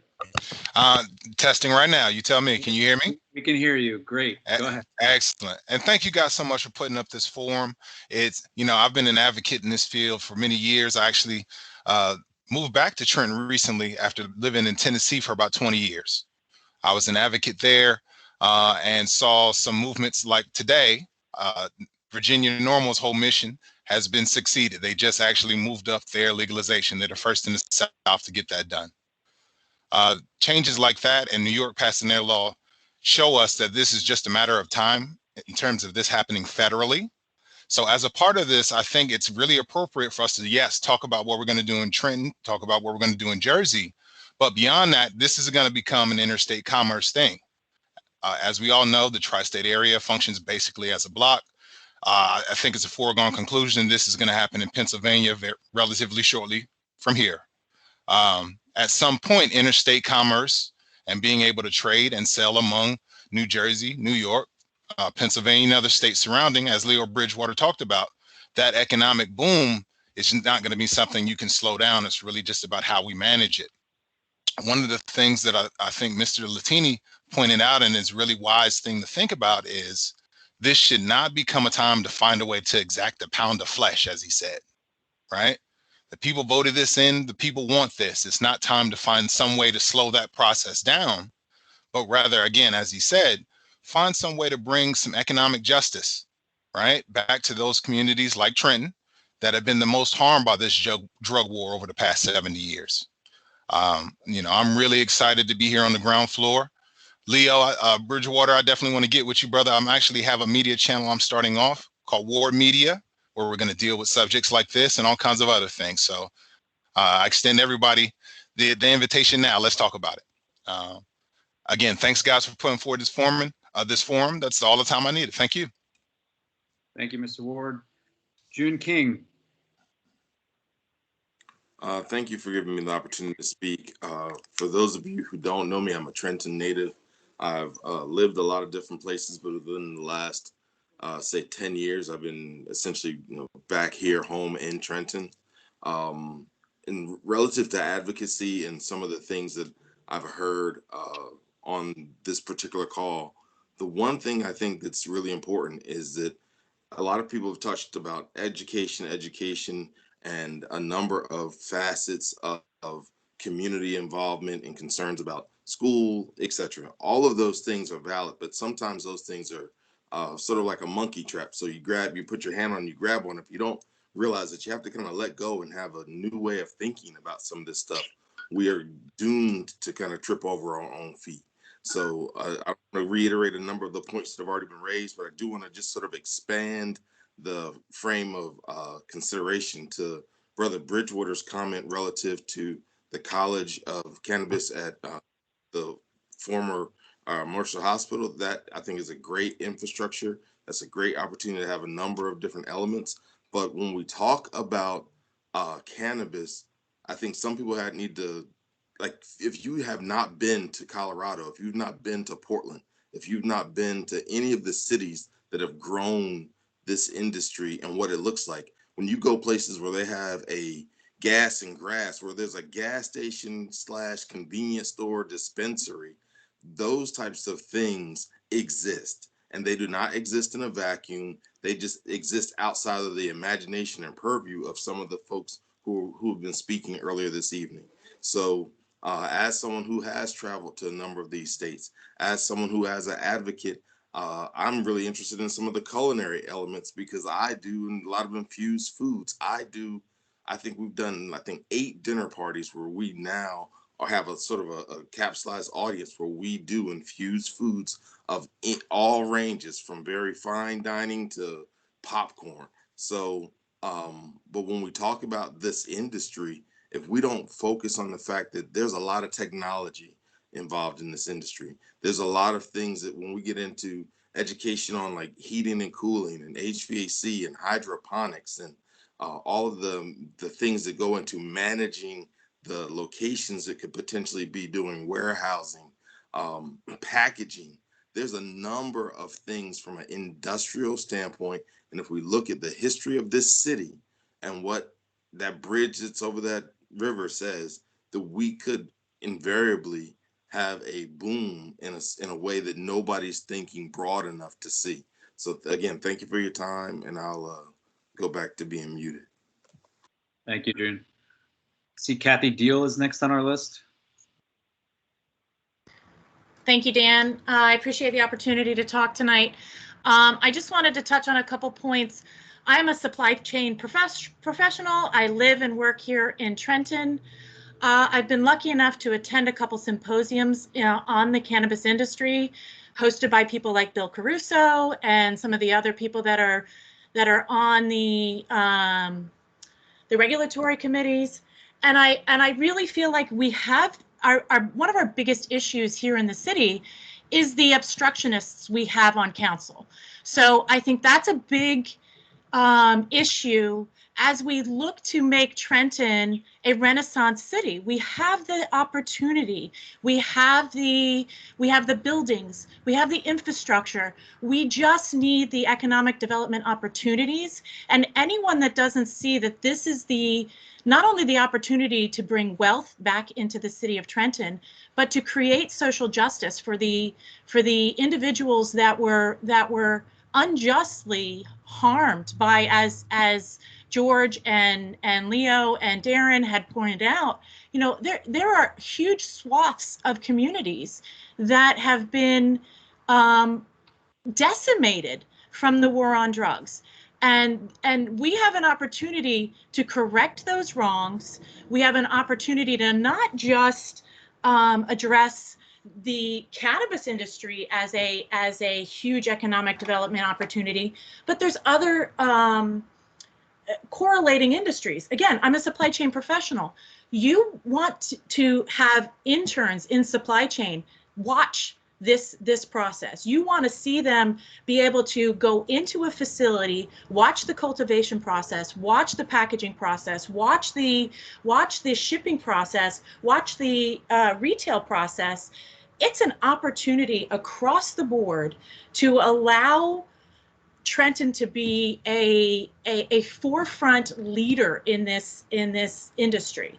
And it's a failure of the city of Trenton to not take this opportunity. In some ways, I think it's a benefit that there is that automatic opt-in because of the fact that we have obstructionists on our city council.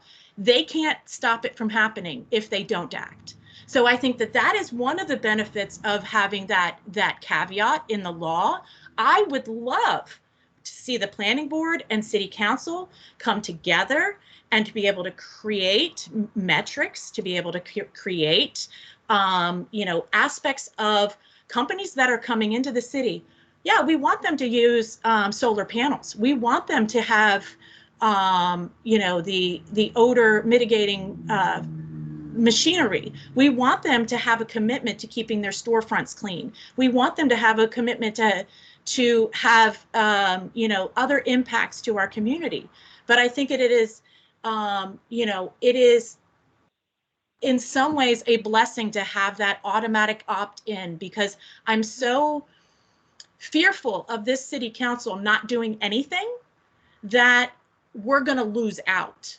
And at least having that automatic opt-in means that action is going to happen. But I really hope that the planning board and city council can come together and really set some ground rules that can really shape this industry in the city to have it be the top-notch action in the state. Thank you. Thank you, Kathy. I see hands from June and George Ward. I think you've already spoken. Did you want to speak again? Is there anyone else that wishes to speak for the first time? Hello, my name is Shadira Lee. Can you hear me? Yes, the floor is yours. Hi. Thank you so much, Kathy, for speaking. I 100% agree with you when you said we need to take this opportunity with the cannabis industry to really capitalize or bring social justice in the picture, because as we know, Black people have been suffering and ostracized and arrested for smoking weed. So Trenton is predominantly Black and Latinx. So those people need to be the main beneficiaries of this cannabis industry. And what I mean when I say that is being very intentional with the tax revenue, what we're going to do with that. I believe that that revenue should go to paying reparations to the descendants of enslaved Africans, because this is literally an industry that came from us. And if we're not the sole beneficiaries of this business, these businesses coming up in our city, it's really a slap in the face. Moreover, when we talk about regulations, we need to be intentional with making sure that there is inclusion, right? Because when we start putting certain restrictions and certain barriers for business owners, we want to make sure Black business owners are in the picture. People have been doing this work, and specifically Black people have been behind weed being legalized. So we need to be the people that are also benefiting. So I think this is a really good opportunity for us to pay reparations to those descendants of enslaved Africans. We already have the people on the ground like Leo Bridgewater and so many more people that have been behind this movement to help us with that. Also, Atalia Armstrong, she's been a main proponent of getting reparations for Black people, specifically with the tax revenue from the cannabis industry. So yes, I just wanted to be the voice for Africans, because I feel like we are the ones that are ostracized. We're the ones that have been placed in jail for this harmless hemp, this harmless plant, yet our voices are not necessarily in the conversation when it comes to business and the benefits behind it. And I'm just someone that's from Trenton. My brothers, smoke weed, and I've seen how they have been negatively impacted because of this, because of all the laws behind weed being illegal. So yes, we need to think about Black people when we're talking about the cannabis industry. And we already know that Black people, we're smoking weed. So why not train us first, right? Especially because we are the majority ones that are in Trenton. We were the ones that negatively were impacted by this. So thank you so much for giving me time to talk. And my name is Shadira Lee again. Bye. Thank you for commenting. Is there anyone else that would wish to speak, ask a question, make a comment?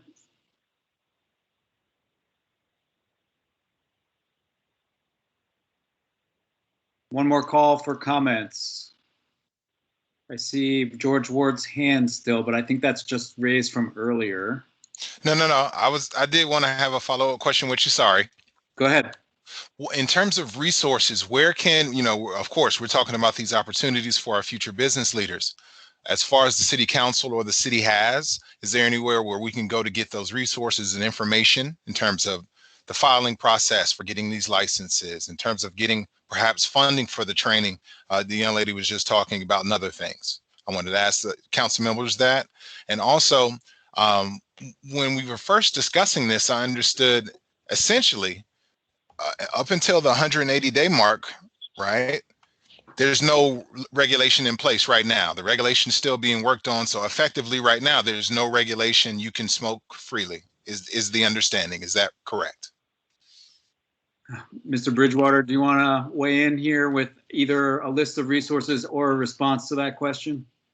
Absolutely. So first and foremost, you have to recognize that before we became an adult use state, we have always been a medical state. And so in this state, we have something what is called CUMA laws, Compassionate Use Medical Marijuana Act. And with the CUMA laws, it's like any place that is designated a smoking area for tobacco. As a cannabis patient, I'm allowed to consume my medicine there. But there's also some additional protections as well, such as it's illegal for you to be fired from your job if you piss hot on a drug test. But when the governor of New Jersey, when Phil Murphy signed the Jake Honig Act, he also made it illegal for you to be offered a job and then it be taken away from you after you take the company piss test.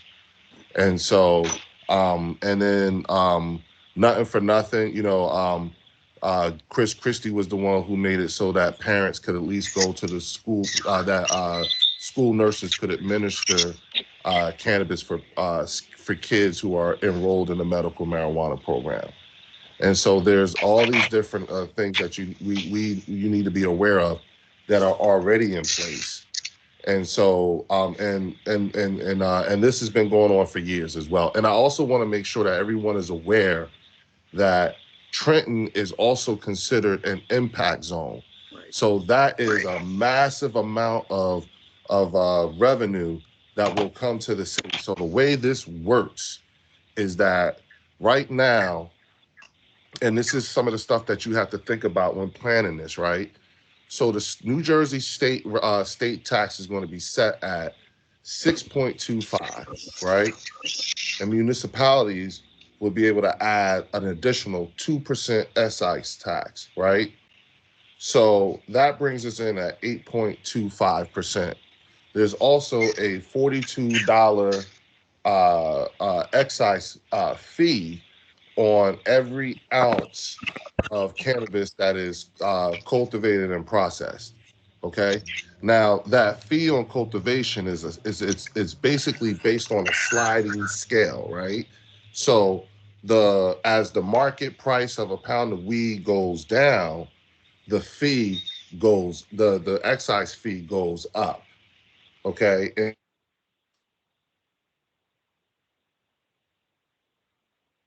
I think we lost. Hello? I think we lost Mr. Bridgewater. The Wi-Fi in the garage might have paused out there. Maybe we can get it back. Just before we leave, Leo, please reach out. I'd love to have you on Ward Media. But yes, the question about the resources, please, the answer. And also, I wanted to add one additional thing. In Colorado and other states, you have legalization, but there are still parameters around, for example, how many plants you can grow, right? That you can have 12 plants, I believe, in many cities in Colorado. And how many, for example, ounces you can have on you at any given time if you're whatever you're doing. The answers to those kind of particulars and what advisory kind of changes are we making sure to give to law enforcement to say, this is no longer your job to search somebody, do anything to anybody if you suspect marijuana is present, and all those things that used to be used as triggers to now, you know exactly what we mean, change the interaction with you. How is it being made clear that that is to no longer happen? So I think, thank you, Mr. Ward. We're going to continue taking a few more comments. I see a few more hands. I just want to caution that some of these issues are outside of our purview, right? Like the planning board's not going to put forward the list of resources necessarily. We're happy to make connections to the folks who are speaking here who might be able to provide that. Or there's the Cannabis Control Regulatory Commission that's been set up at the Department of Health and is being chaired by Dana Husino, who's a Trenton resident. And I think those are the places to look for the best list of resources. We're here to talk about what Trentonians want to see in terms of the land use potential impacts, the siting impacts, the community benefits agreements we might want to see, the job training requirements we want to see, Chuck's idea of an application or a special license for the city to put in place. That's the type of thing that this board would consider. And I think we're trying to hear from folks about. So just to be clear, I think there's some things that are being raised that are really important points. They're not necessarily for this board to address. I want to move on to, I see Jacques' hand and then June's, and then we'll take one more call for comments after that. Jacques? Sure. So again, folks, if you're not in the chat, I encourage folks on these kind of meetings, get into the chat because there's a lot of good information and you can connect with people more there. But make sure if you want to connect with what's happening with Black Cannabis, head over to the website or anything on social media, black-cannabis.com or Black Cannabis 420 on Facebook. So 3 quick things I want to fire off. 1, can the city put together a publication, a postcard of some sort that says what it's thinking about with cannabis, as far as locations or anything like that, just to get some buzz about what's happening, because I believe that communication is a big problem here in Trenton, number 1.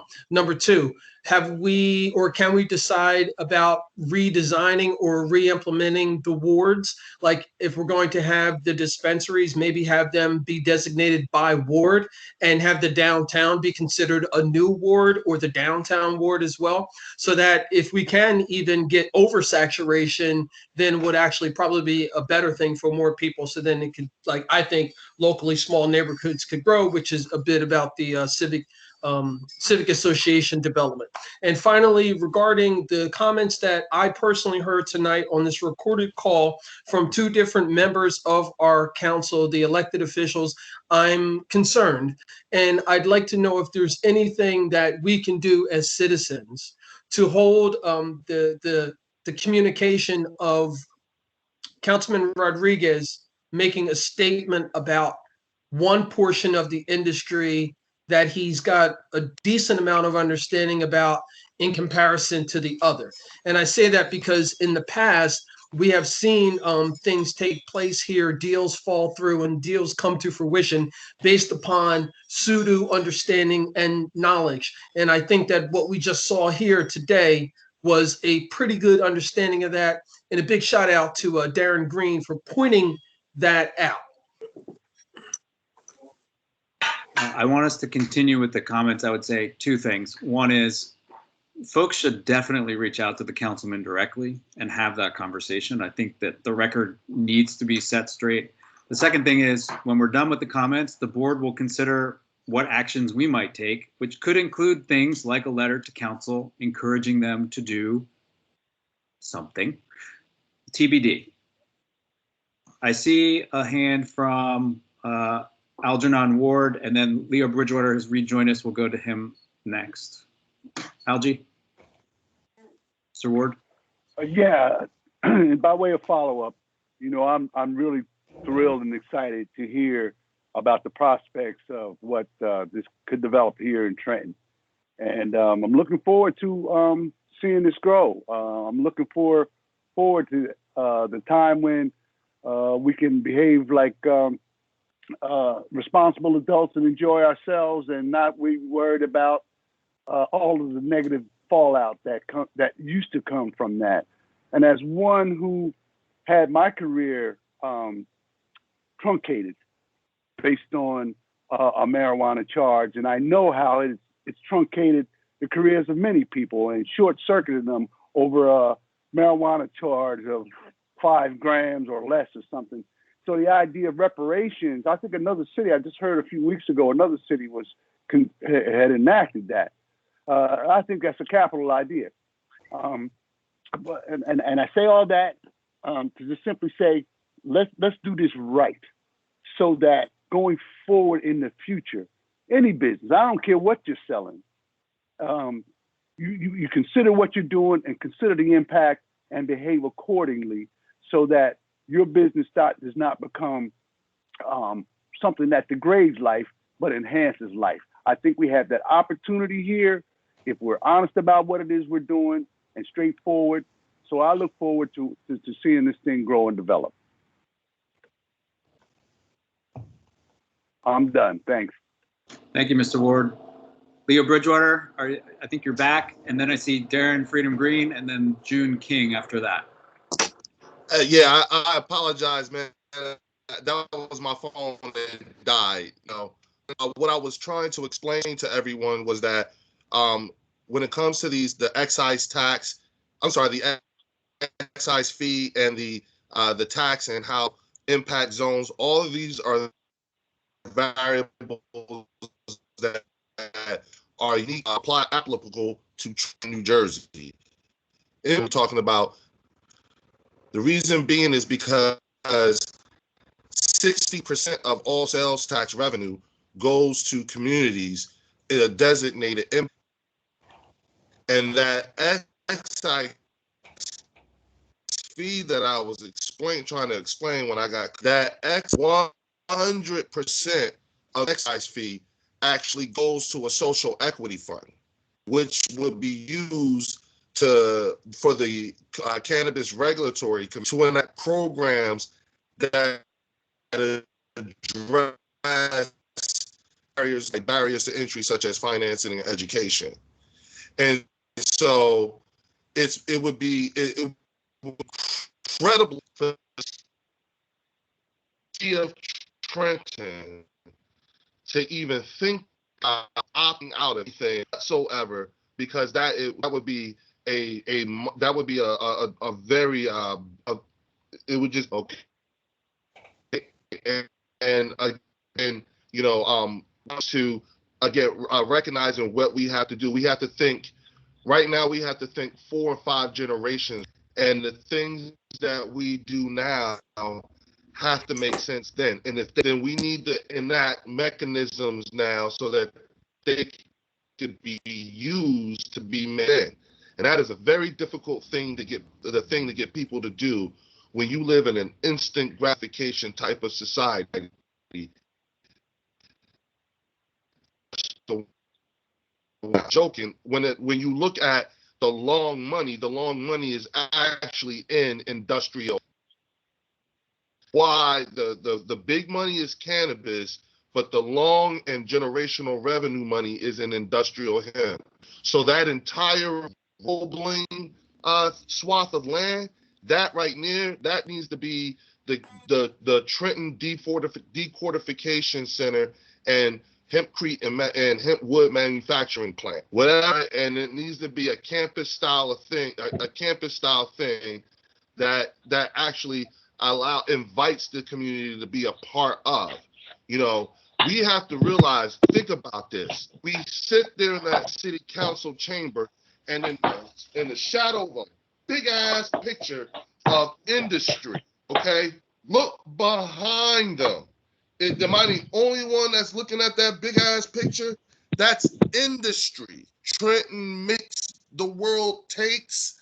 You know, right now we're just exporting our actual intellectual talent right now, and we got to turn it all around, especially at this time in time. And we got to hurry up and become time appropriate in our movement towards this. So that's what I would implore everybody to start considering. Thank you.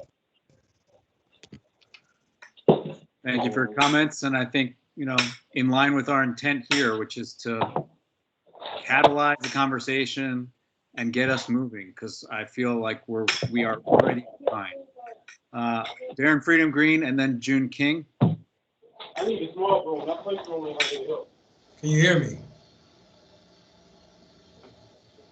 Can you hear me, Dan? Yes. Yes. Okay. So sorry. Go ahead. You're on. Okay. So again, thank you for allowing me to speak again. Dan, I would like you to, again, as a body, put that letter together in terms of council. I think it's needed. I think we need our governing bodies, our commissions, our boards to exercise pressure on some of our elected officials to understand the importance and role and responsibility they have in the decisions that they make. Again, Leo Bridgewater came before council, gave a presentation, and before he ended, he asked, was there any questions? And he also volunteered to really do a workshop with any of them. Nobody responded.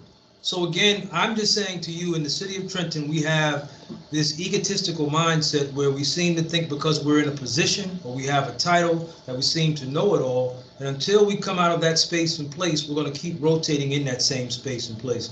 I would like to see this board, you know, and I always respect you as a friend because you consistently have a courage to speak and say what needs to be said. we need to let this council know that they need to be educated and informed on this issue, because if they're going to be voting or playing a part in the process, they need to be knowledgeable on what they're talking about. And clearly, the councilman is an example of what I'm talking about. I'm not going to beat up on him, but to say you're not informed about a topic, so you can't vote on it, but then to adamantly give 3 to 4 examples that are wrong speaks to where we are in terms of our dysfunction. And we're again the capital city. We should be leading by example, and people are looking to follow us, but we just have to get our act together. So again, thanks, Dan. Thank you for your comments. June King, you're up.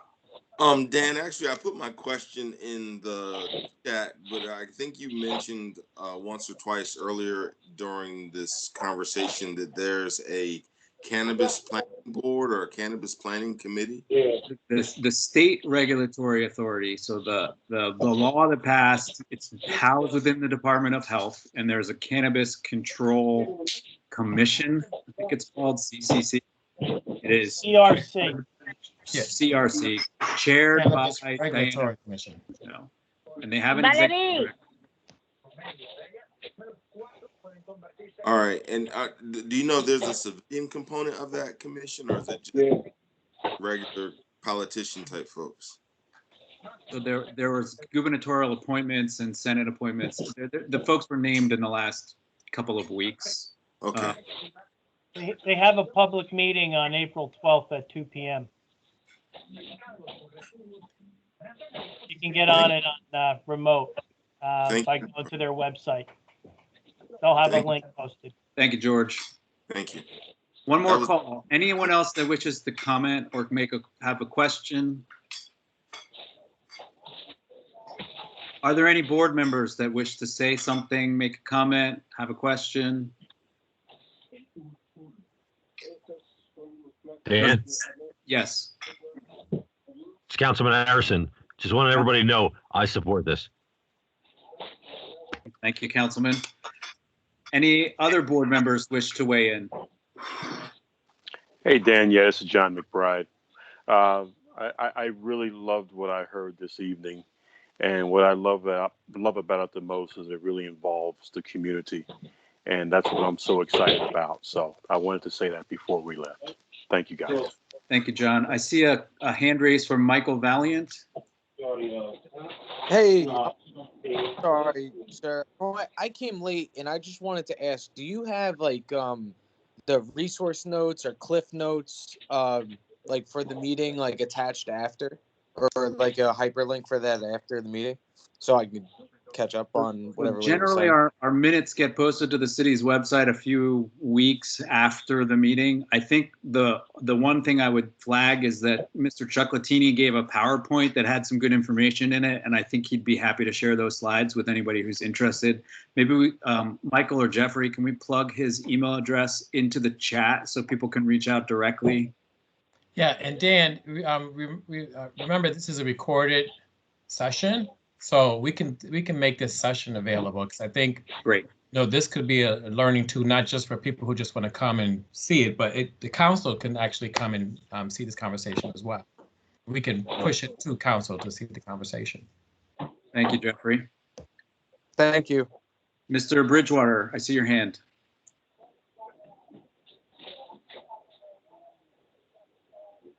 You're muted. There you go. Can you hear me now? Yes. Okay. I just wanted to point out, amongst other things, recognize that for Mr. King, the chair of the CRC is a Trentonian. So that's something else to be that should be duly noted as well. Thank you. Thank you. So what I heard tonight were at least 12 testimonies, comments that were primarily focused on support for getting this right, thinking about the community benefits, whether that looks like direct reparations or for the descendants of formerly enslaved people, whether that looks like job training programs to get people into the industry, whether that looks like support for micro businesses. I heard I heard some about being responsible with the zoning and thinking about public education. I heard a lot about the need for more continued education, particularly for council who may have a role here. One of the things that stood out to me from Chuck's presentation was the opportunity for Trenton to have its own licensing and/or application. And so if we want to instill in any applicant who wants to come into the city the need to support Trentonians, it seems like that's the right point of entry to me. So I guess I would ask my fellow board members, does anyone wish to put forward any type of motion, or should I do it?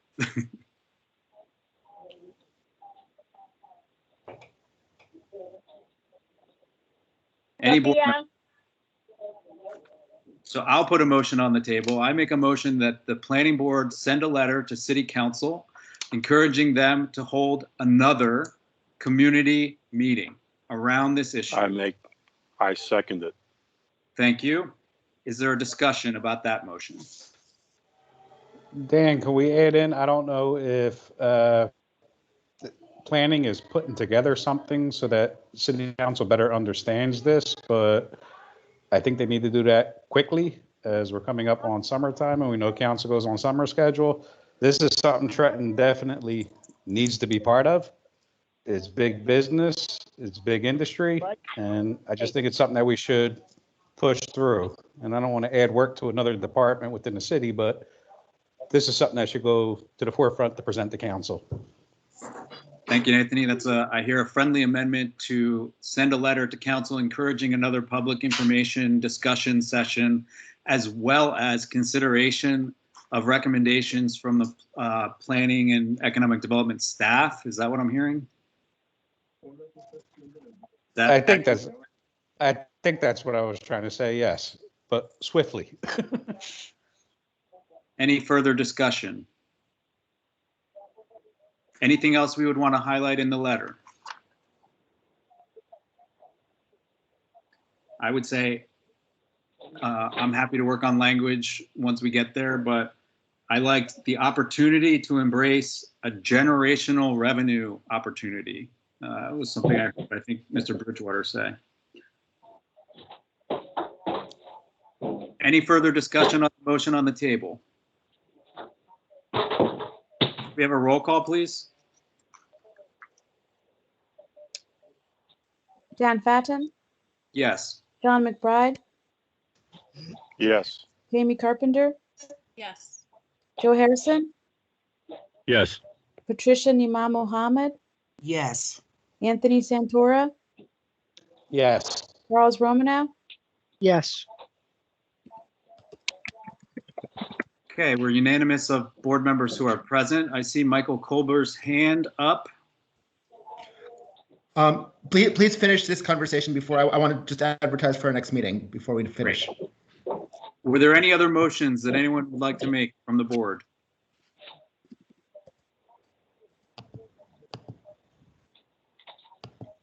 Okay, I think that I want to thank everybody who came out tonight to speak. I am hopeful that this is not the last conversation we'll have on this topic. We,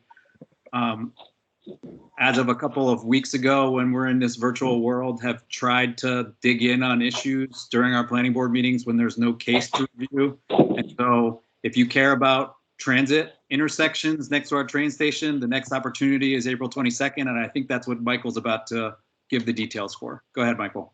Yep, so April 22nd, 6 p.m., we are having a community conversation on transportation, a topic every bit as sexy as cannabis. But this is actually a very important meeting. This is our public information center meeting with the Department of Transportation for the state. And it is an opportunity for Trentonians to weigh in on several possible scenarios that they put together for transit, for pedestrian safety and intersection improvements around the Trenton Transit Center. So this is really an important opportunity for us. It is going to guide the future of the city. The feedback that they get at this meeting will be important in terms of making decisions about where we go for safety improvements around the train station. And there are choices that have to be made. So I would really encourage people to attend that meeting. I would like to encourage people to, we are updating regularly the Trenton 250 website. I'm going to try and get an update done either tomorrow or Monday on the website to find out about things that are going on with planning in the city of Trenton. And we do have an active Facebook pages as well, the Trenton Master Plan and the Trenton 250 Facebook pages. We do send out regularly information about what is happening with planning in the city. So I would encourage people to follow those sites. That's it. Thank you all so much for attending. I really appreciate the really good, honest feedback that everybody's getting, and the civil conversation is welcome in the city. Thank you, Michael. I want to throw one thing on the table that I think maybe we want to include in a letter that I forgot to mention, which is the idea of using the Mercer Hospital site as a cannabis college, which I thought got several comments from the community about the idea that we should pursue that type of use. Does the rest of the board feel okay with us including that in the language of the letter? Do we need another motion? Do we need another roll call, George, or is that? No, that's fine. I have it. Okay. Anybody who opposes inclusion of that?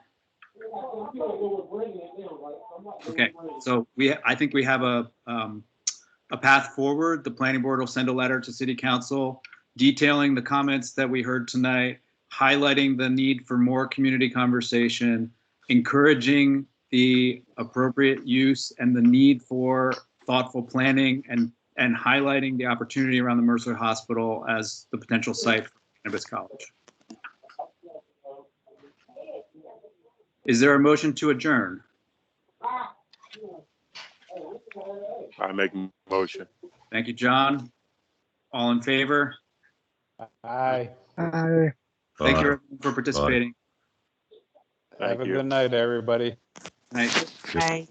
You too. Bye-bye.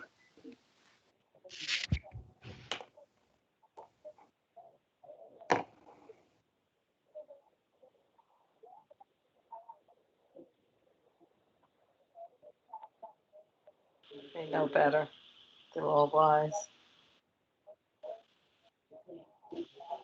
Tell me about it.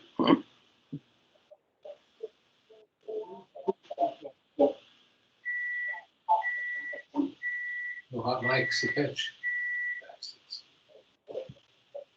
All right, so I'm right here.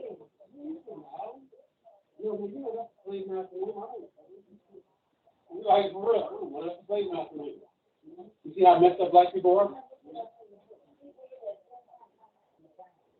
Oh, man. You one of those type of people? You one of these type of people? On top of that work? Wow.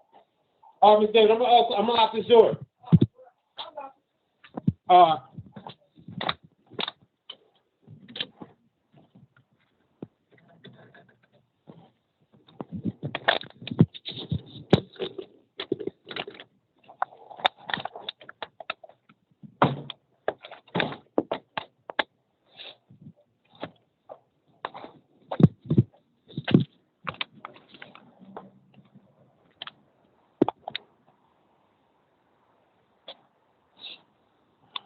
I mean, I like the bottom one. I ain't go to bed that. Man, that's crazy, man. Dude, you can't keep your lifestyle up like that. 8:30. 8:30. I told her, I got therapy tomorrow. Before 12 o'clock, I'm going to be in bed. He's trying to help her out and stuff. And, you know. That's what I got to do. Yeah. Probably Saturday, I probably sit back the windows. Put in the place for them. It's a done deal. Yeah. It seems like they got worse as well, you know what I mean? For real. All right, I'll see you later.